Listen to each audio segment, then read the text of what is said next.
الرحیم. اچھا جی، ہم نے ہسٹری کے جو لیکچرز کیے ہیں نا، اس کا آپ سمجھے کہ اندر ایپیسوڈ اس پہ ایک اور لیئر، کیونکہ ہسٹری جو ہے وہ آپ مختلف اینگل سے کافی چیزیں دیکھتے ہیں، پھر آپ کو انڈرسٹینڈنگ ہو جاتی ہے. اسلام جو 571 میں حضور صلی اللہ علیہ وسلم پیدا ہوئے اور آج ہم 2021 میں کھڑے ہیں، اتنی صدیوں میں جو آیا ہے، یہ بات تو آپ نے سنی ہوئی ہے کہ نا، اسلام کو مینٹین کرنے کے لیے 3 چیزیں جو ہیں وہ قیامت تک رہیں گی. 1، قرآن کا ٹیکسٹ رہے گا، لوگ اس کی معانی میں تبدیلی کر سکتے ہیں. جتنے بھی غلط فرقے انہوں نے قرآن کو ہی مس انٹرپریٹ کیا ہے، لیکن قرآن کا ٹیکسٹ آپ ختم نہیں کر سکتے. اس پہ جرمنز نے 1930s میں دنیا بھر سے کوئی 40,000 قرآن منگوا کے اسٹڈی کیا کہ ہو سکتا ہے اس میں خرابی ہو تو پھر ہم اس کو ایکسپلائٹ کریں، تو وہ بالکل سارے سملر نکلے. اب اس کی انہوں نے ابھی چھاپی تھی، کیا کہتے ہیں، رزلٹ، بنیادی رزلٹ چھاپے تھے، تو وہ جنگ ونگ لگ گئی تو اس کو بلڈنگ کے اوپر بم گرا اور بلڈنگ تباہ ہو گئی جس میں وہ یہ کام کر رہے تھے. بٹ دے ٹرائیڈ کہ مے بی اس میں بھی ویریشنز ہوں. مسلمان اہمی تو نہیں کلیم کر رہے کہ یہ تو ایک ہی کتاب ہے، اوریجنل کتاب ہے. باقی کتابیں آپ کو پتہ ہے تحریف ہو چکی تھی، وہ بھی سچی. اگر قرآن نے ان کی کسی چیز کو ڈینائی نہیں کیا تو ہمیں وہ بھی ایکسیپٹ کرتے ہیں. وہ ہم کہتے ہیں نا کہ وہ جو ہم ان ساری چیزوں پہ ایمان لاتے ہیں جو قرآن میں ہیں اور جو اس سے پہلے ہیں، بشرطے کہ ان پہلے کو قرآن نے یا حضور صلی اللہ علیہ وسلم نے ڈینائی نہ کیا. اوکے، تو ایک یہ بات ہے. دوسری بات یہ ہے کہ اور اسلام کو مینٹین کرنے کے لیے کیا 2 چیزیں ہیں.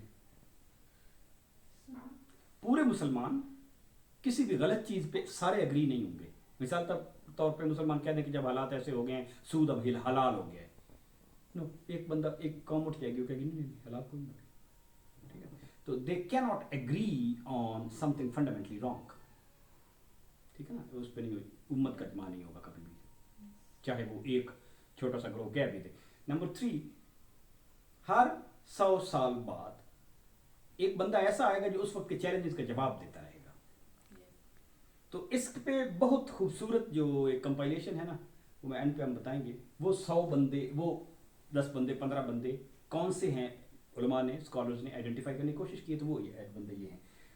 پہلے تو یہاں تک تو حضور صلی اللہ علیہ وسلم تھے، اور اس کے بعد خلفائے راشدین کی تو بالکل پیور تھی نا حکومت. رائٹ، پہلا جو وہ بندہ آیا ہے وہ ہیں عمر بن عبد العزیز، جس نے اس وقت کی خرابیوں کو ایک دفعہ پھر ریفریش کر کے سسٹم کو بالکل حضور صلی اللہ علیہ وسلم کے اس دور کے قرآن اور سنت کے مطابق لے کے آئے. عمر بن عبد العزیز. اس کے بعد پھر جو بندے آئے ہیں وہ ہیں حسن بصری.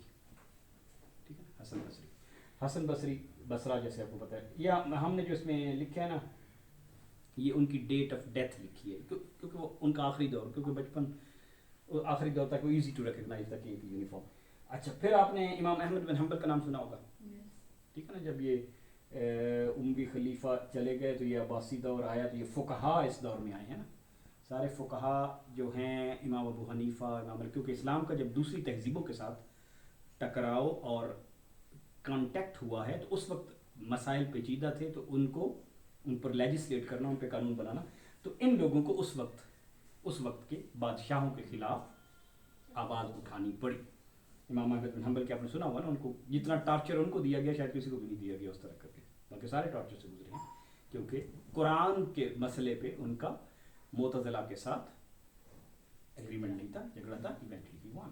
تو اس کے بعد پھر جب ریشنلسٹ آئے اور گریک تھاٹس آئے، تو ابو الحسن اشعری، آج بھی ہم ان کے عقیدے پہ ہیں. ٹھیک، ماتوریدی اور الاشری کے عقیدے پہ ابو الحسن اشعری آئے. اس کے بعد پھر آپ دیکھتے ہیں کہ امام غزالی کا نام آپ نے سنا ہوا ہے.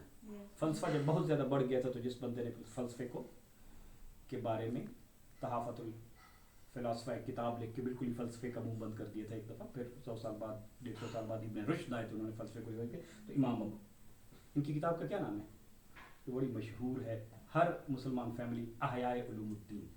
یہ تو گولڈ سٹینڈرڈ ہوتا تھا، ہر مسلمان فیملی میں پڑھنی ہوتی تھی. اب ہم کیا ریلیگیٹ کر چکے ہیں.